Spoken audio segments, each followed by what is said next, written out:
Liskov substitution. It's sometimes called polymorphism, but it's got a slightly different emphasis to polymorphism. You might want to look at polymorphism separately and you'll see the level of overlap. What we're doing here is we're going for, when we create our system, we're going for creating processing classes and service classes that can deal with generic objects, with superclasses, with animal, effectively.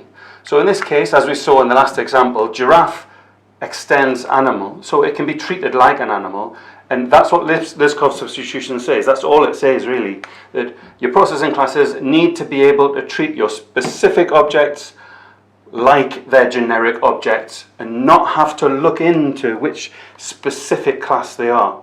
If you're doing that, you're using Liskov substitution and you're getting that object-oriented code reusability. That's all there is to it. But what if you do need to look at the specifics in a class? Not in the superclass, but the things that might be specific to a giraffe, and you need to process those. Let's suggest some possible solutions as to what you might do if you have to take a step back from the solid principles for a moment and deal with a specific class. One way that you could do it is to subclass your processing class.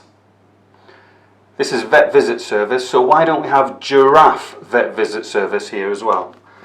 And giraffe vet visit service extends vet visit service, so then we at least get the code reusability here when we pass the giraffe class, which is a specific class, into the giraffe vet visit service.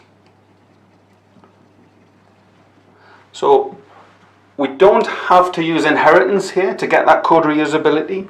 We could also use composition, which is what we've used elsewhere. Meaning, vet visit service gets passed in to giraffe vet visit service, so you get the code reusability like that. That's another way to do it.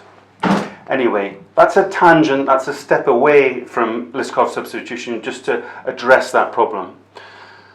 The third way of doing this is part of the solid principles. Basically, we'll use interfaces, and we're going to see that in the next section, which is interface segregation.